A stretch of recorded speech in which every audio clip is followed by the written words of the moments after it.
Yo, what up, Loser Crew? Welcome back to the channel. Today we're going to look at videos that you send me to try to figure out what the hell is going on. Stuff's weird, man. It's weird. What the? The Pope just announced the one world religion. That's right, one religion for the entire planet. And here's where it gets crazy. The Vatican is in panic mode, even altering the Pope's words to change their meaning. So what's really going on? Well, by the end of this video, you'll understand everything. See, Christians have feared the idea of a one world religion for centuries. Trust me, I used to be a Christian. It's seen as demonic, evil, and a sign of the Antichrist. But should we really be afraid, or could this be something entirely different? Let me tell you exactly what the Pope said. All religions are paths to God. Now, of course, the Vatican freaked out and quickly edited his words to say religions are seen as paths trying to reach God. Now, it sounds small, but it's a massive shift in meaning. This idea of a one-world religion isn't about forcing everyone into the same belief system. It's about realizing that deep down, all religions can share the same core truths. The Pope even said they're like different languages that express the divine. So is this something sinister or a step towards unity? What do you think? I think that most religions have good intentions. I'm not a religious person anymore. I grew up very Christian. It was weird because my mother was Jewish and my father was Christian.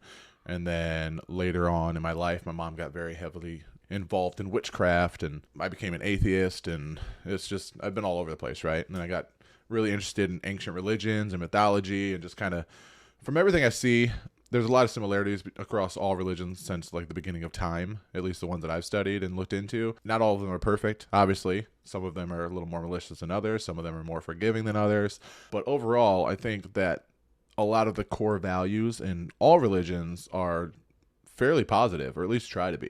I think there are really good lessons. But as far as having one world religion, I'm not sure that that would be the greatest idea, because who's to say which one is correct? The Optimus robots will walk among you. A robot with arms and legs instead of a robot with wheels.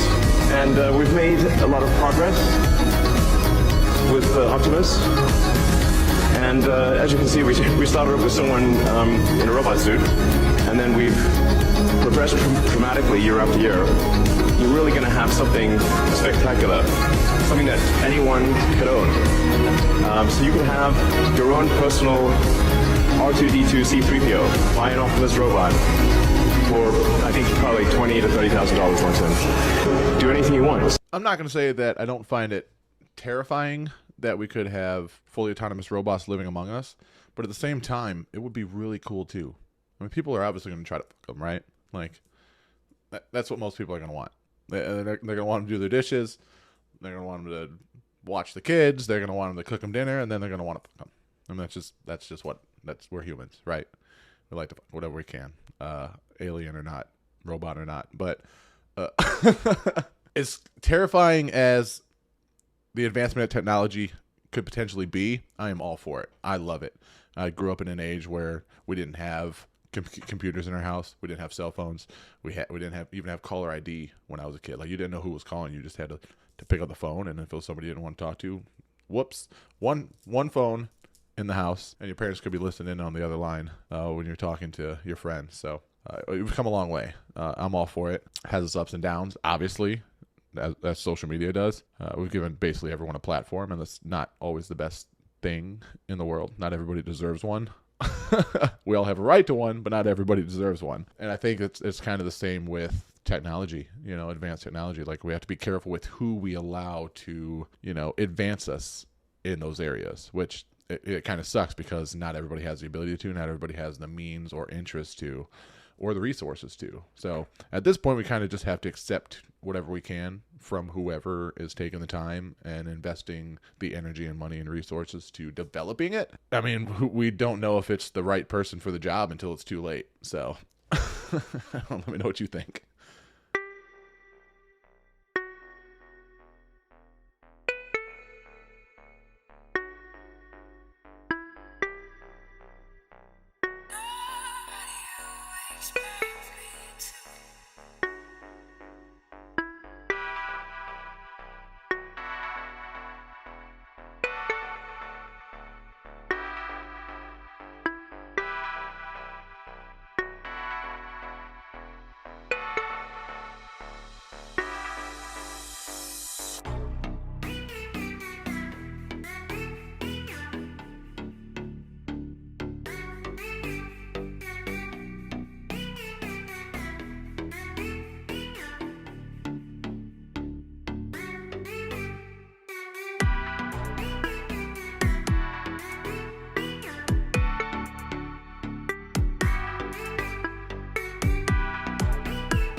mean, I would hope so, but I think for different reasons, maybe yes or no. I know there have been like documented cases of UFOs dismantling our nuclear facilities, making the stuff go crazy, I guess, the controls, and just turning them off or something like that. I remember hearing or seeing a few times over the years. But I also heard not just aliens from like outer space, you know, like coming to, you know, stop us, save us from ourselves essentially, but also that the nuclear event of like a huge bomb screws with the like the fabric of space-time, and it actually affects other dimensional beings as well. Just because it affects things on a molecular level down to the atom, interdimensional beings could be interfering and stopping us from just screwing things up for everybody. So it's not necessarily a selfless act of them intervening. They're kind of just saving themselves, and they're just put like, you guys are idiots, like stop, like quit it, like slapping us on the wrist, right? Like breaking up a school fight.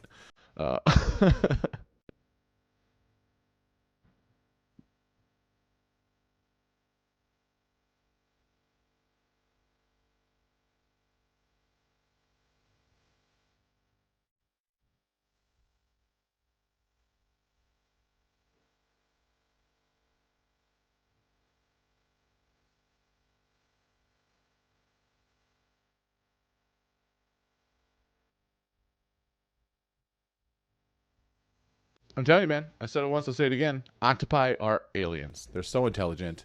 If they had our bodies and could survive on land, like they would probably take over the world. Honestly, they're from Mars, maybe somewhere. They're from somewhere they're from somewhere in the cosmos. But Octopi Mars, baby. Octopi Mars. That's what I'm saying. FYI, Octopi Mars shirt in the link below. Go check out the merch. It's pretty cool. Did you know that the Bible reveals the exact location where the devil lives? Yes, you heard that right. The Bible tells us the precise location where Satan resides and where his throne is permanently established. If you look at Revelation 2:13, it says, "I know where you live," where Satan has his throne. Yet you remain true to my name. You did not renounce your faith in me, not even in the days of Antipas, my faithful witness, who was put to death in your city, where Satan lives. You only need to look at the line right above that to find the location. Revelation 2:12 addresses the angel of the church in Pergamum. The city of Pergamum had its name changed to Burma, which is now a city in Turkey, in the Middle East. According to the Bible, this is where Satan's permanent home is. Note to self, don't visit Burma.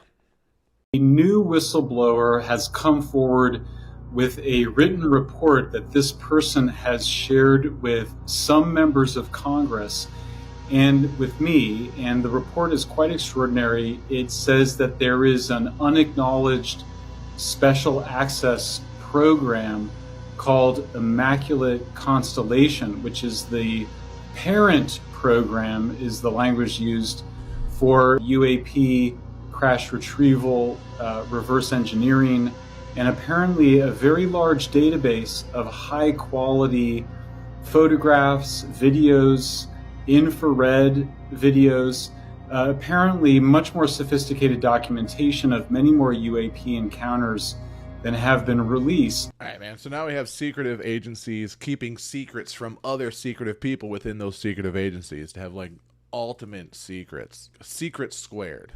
Super mega secrets. That's not a regular secret. It's a secretive secret.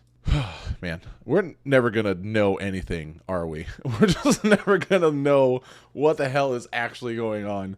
Like, if we can't even get, like, the surface level information from these agencies, how the hell are we going to get the super secret stuff that they keep from each other? It's like, shit, dude.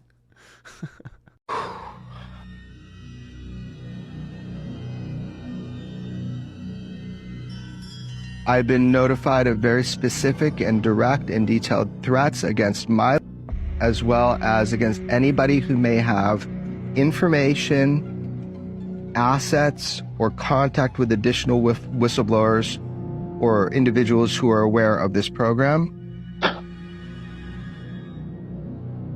It's ruined my life, man. Yeah, I've ruined my family's life. It's been terrible. I'm not going to cry on your shoulder, but, I wouldn't wish this on anybody. No way. Have you faced any retaliation or reprisals for any of your testimony or anything? along these lines. It was very brutal and very unfortunate, some of the tactics they used to hurt me both professionally and personally, to be quite frank. Yeah. Do you have any personal knowledge of people who have been harmed or injured in efforts to cover up or conceal these extraterrestrial technology? Yes. Personally. What could that secret be indeed? Fucking everything?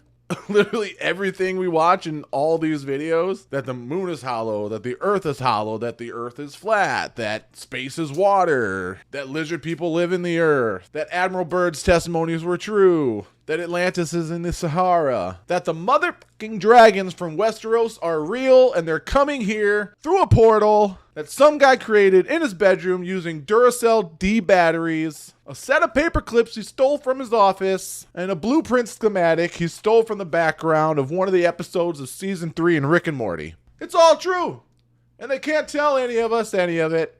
But honestly, who knows? I mean, honestly, who knows? I mean, we all know, like, whatever they tell us is just a very small fraction of what's true, mixed in with a bunch of fake shit to discredit the real stuff they tell us. I mean, that's how it's always been. And even the real stuff, even the little bits of truth sprinkled on top are just like very dumbed down versions, very surface level knowledge that they have way more insight on. Just enough to make us feel like they're telling us stuff without really telling us anything. So who knows, man? Who knows? Because I sure as hell don't. Do you? Do you? Do you know? Do you freaking know? You know and you're not telling me? You better freaking tell me if you want to.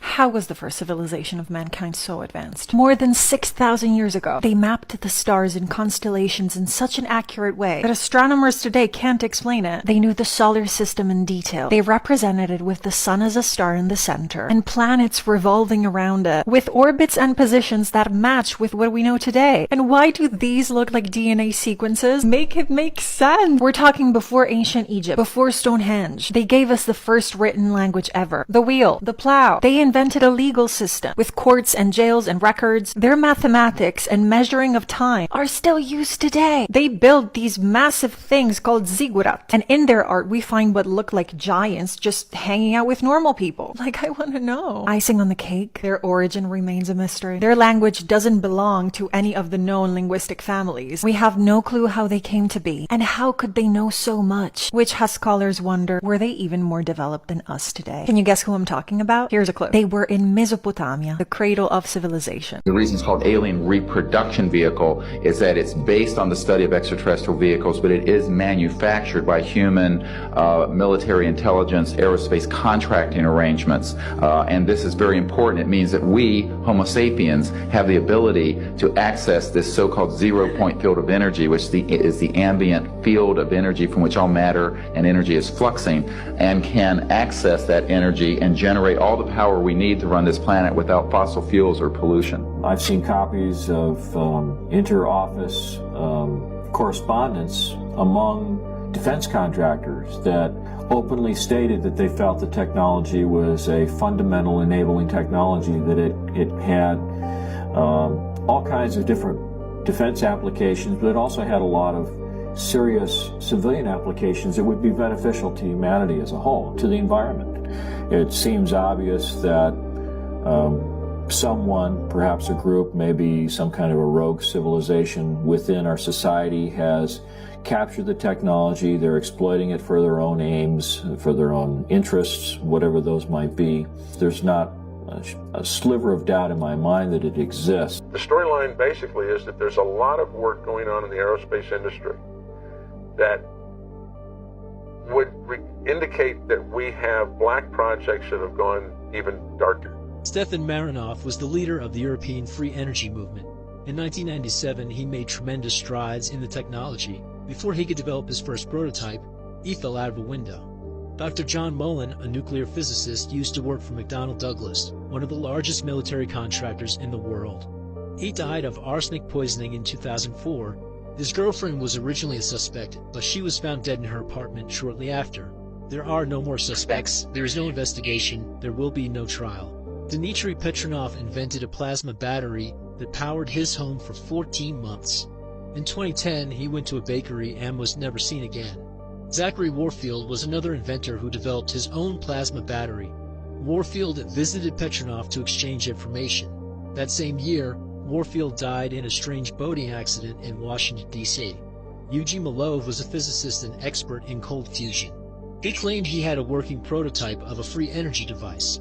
In 2004, the day before he was to make a public announcement about his findings, he was beaten to death. Artigos actually patented free energy technology based on the zero-point field. In 2007, he was about to get on a flight to meet investors who were going to fund his research. He was found dead in his car at the airport. Rory Johnson created a cold fusion laser-activated magnetic motor that generated over 500 horsepower. He planned a public demonstration of 4 vehicles equipped with this magnetron motor. The U.S. Department of Energy placed a restraining order on this technology preventing publication, and though in excellent health, he died unexpectedly soon after. Mark Tomian, a physicist, patented technology called a star drive which uses zero-point energy, very similar to the ARV. In 2009, he developed a working prototype. Shortly after, he died from an unexpected cardiac event. His research is missing. Stan Myers developed a working engine that ran on water. In 1997, he died from what was officially reported as a cerebral hemorrhage. This happened while having lunch with 2 potential investors. His last words were, "I was poisoned." This past April, Mark was found dead in his apartment. Dude, nothing pisses me off more than throttling progress for profit. Nothing. Outside of, like, destroying history. Like all those terrorist groups were bulldozing ancient temples and stuff because it didn't align with their religious beliefs. Those are like 2 of my biggest pet peeves ever. Like, stop erasing history, allow us to learn from the past, and stop throttling progress. Allow us to continue to move forward and grow as a civilization. But it just comes down to like a few selfish assholes just focus more on profit than progress. And that is the most infuriating thing in the world to me.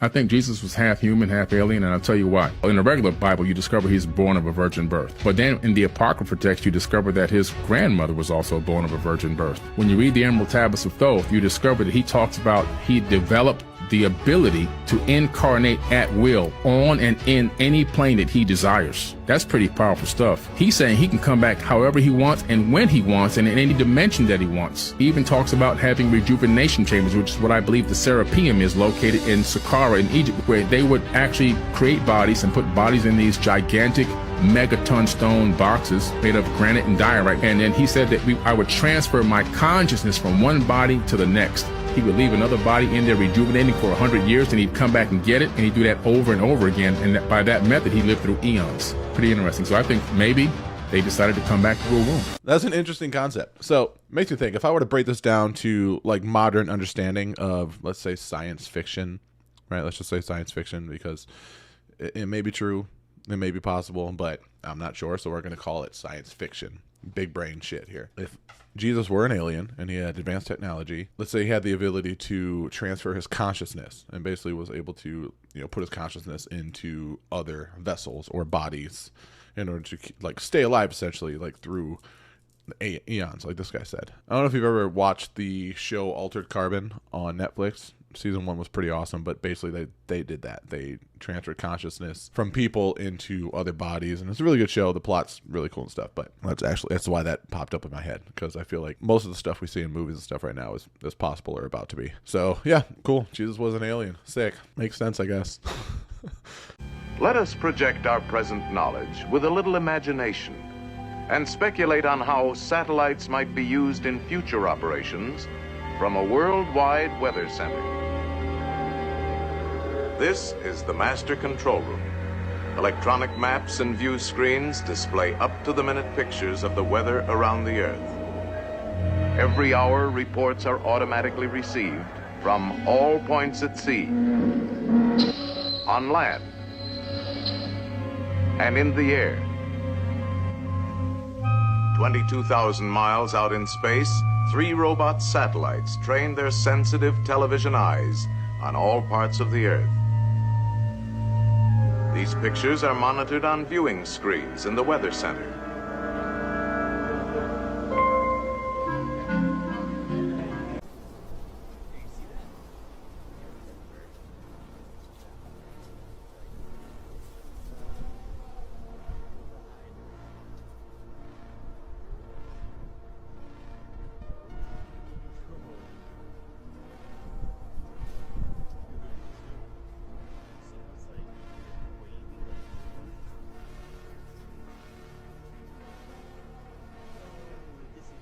It's probably that plastic bag from that Katy Perry song. Do you ever feel like a plastic bag slipping through the wind, ready to start again?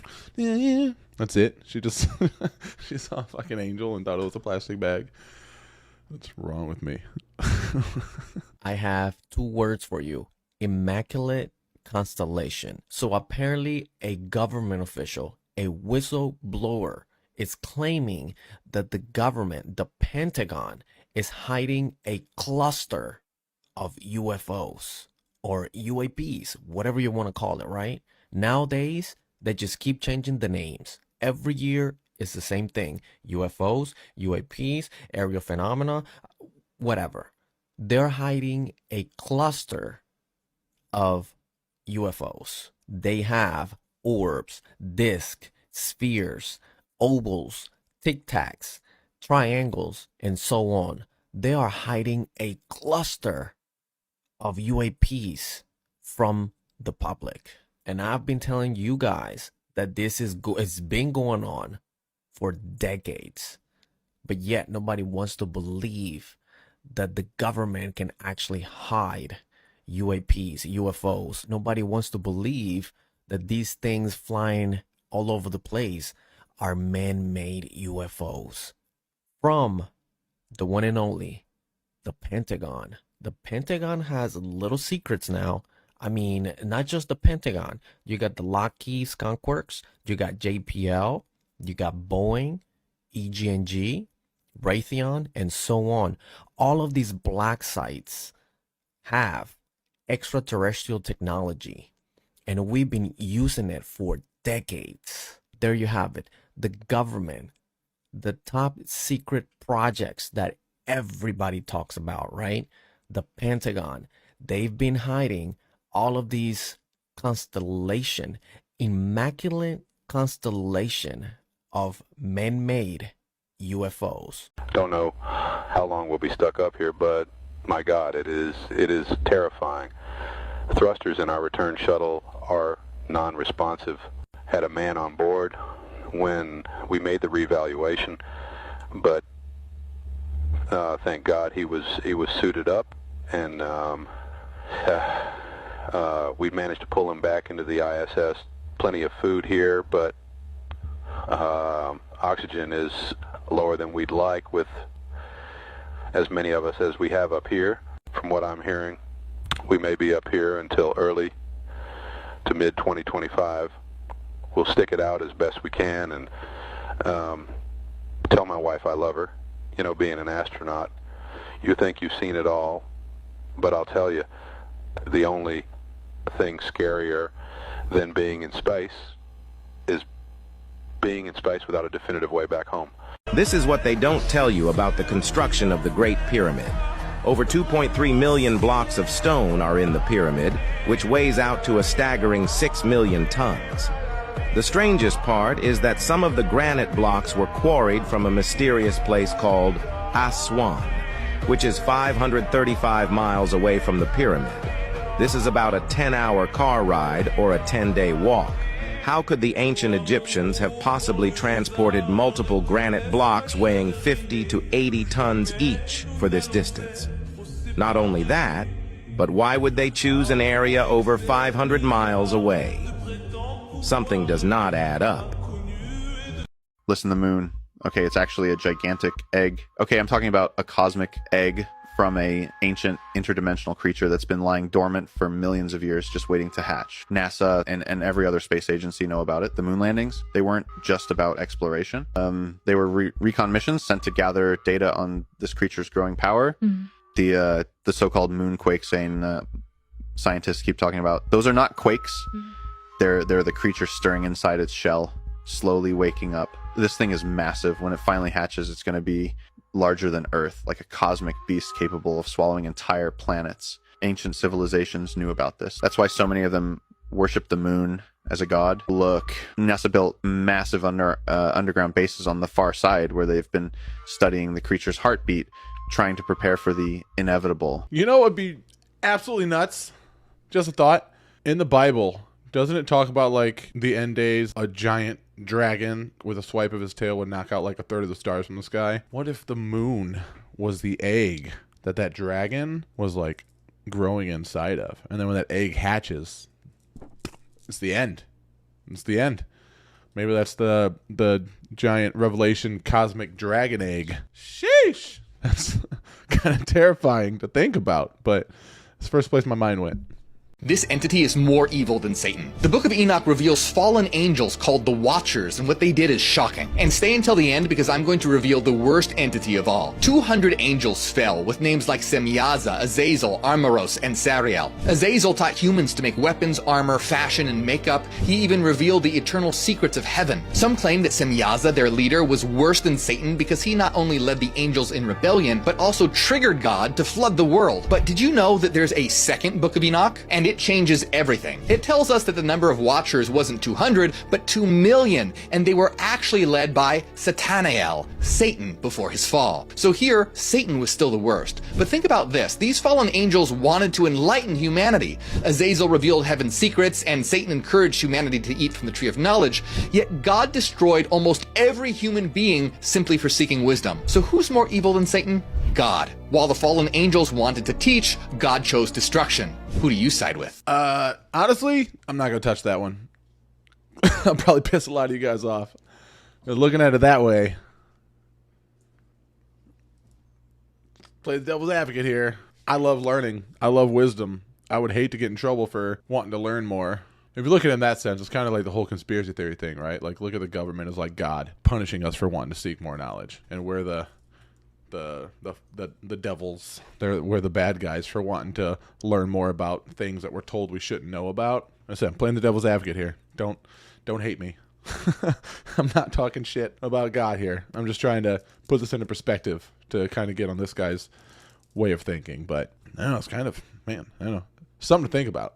It's thought-provoking for sure.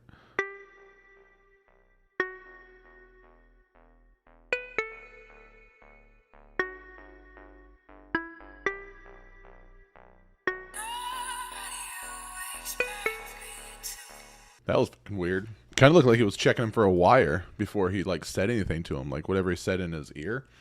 So he was like patting his chest. He like felt this whole area here before he said anything to him. I don't know, man. Did he be diddling? It's crazy. I used to think Justin Bieber was just like annoying. Just like annoying, like, you know, I mean, a lot of celebrity kids, you know, kids that get into fame lash out and stuff, and we used to look at it like it was just them being spoiled or brought up, you know, privileged or whatever. But now with everything coming out, we see that they're just like lashing out because they've been abused in so many ways, you know, whether that be exploited for like their money or whatever, man. So, I mean, it makes sense for them to have issues, right? And lash out. And I mean, some of it can be seen as like them like dropping hints or signs, you know, because they can't just come straight out and say these things because they have, you know, people dangling things over their head, got them on strings, you know, like their whole livelihood is in these terrible people's hands that have brought them up and basically created a life to where they're under control, right, to like keep that lifestyle in the spotlight. But yeah, back to this video specifically, it kind of looks like he was checking him for a wire, which is sus. It's very sus, P. Diddy. That's very sus. You're very sus. War of the Worlds, where the machines shoot the laser beam and then it hits a human and then they poof.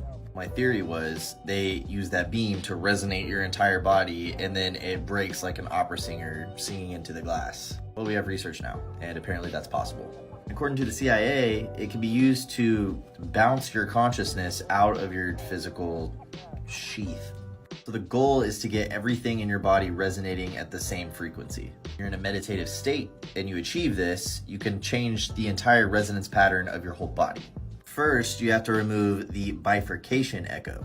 When the left ventricle of the heart expels blood, the aorta swells because it's elastic. This sends a pressure pulse down the aorta. When the pressure pulse reaches the part where it splits, part of that pressure rebounds coming back up. If the heart ejects more blood before the pressure pulse reaches the top, a new pressure pulse comes down to meet it. When they collide, this produces an interference pattern. Remove the echo, the heartbeat can resonate through the whole body without interference. That then happens 7 times per second. By putting the body in a near sleep-like state, the echo goes away because the heart isn't beating as hard and using as much force. The result is a regular resonating sine wave. That echo travels to the head where it's sustained there. Measured, it's about 3 times the average sound volume of a normal heartbeat, even though the heart isn't working as hard. Here you freed up even more energy to the brain.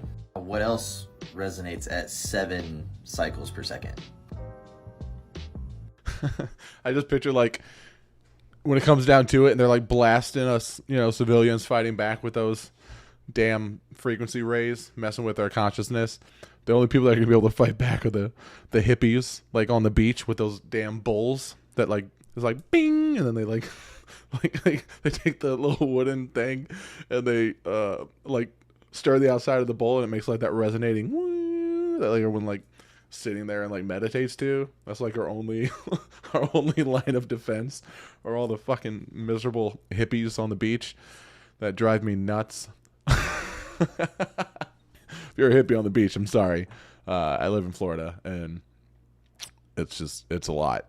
It's a lifestyle that I do not align with. It just does not appeal to me. But they're super nice. They're super nice people. I wish they would wear shoes indoors in public places. About how 3 little cute ships came over to America and started the New World. That's what they said. In 1492, Christopher Columbus sailed the ocean blue. And all of a sudden these 3 little ships came over, even though there are already castles and all these buildings already in America. But it's just funny because that's the story that we've been told. The other funny part about Christopher Columbus is that where are the ships? I would love to see them. Where are they? How come none of the museums have any of the ships of the infamous Christopher Columbus that we know of? That's the question we should ask today. We should ask, where are those 3 little cute ships that sailed over the ocean blue and allegedly started the New World? And that's why when we get into history, we realize history is a complete... Meanwhile, when we look at pictures of the old world, we talk all about how and see how these buildings were made out of granite and all these limestone and travertine and all these different things. And you start to see that it doesn't really make sense for the cute little ships that they told us about. You know what's crazy about that? So the Knights Templar, essentially Freemasons, are descendants of the Knights Templar from like what I've heard and like seen in videos and stuff. And I've seen some things that said the Knights Templar were in the Americas before Columbus, doing things, which would make sense if like these buildings were made by stonemasons. Because I mean the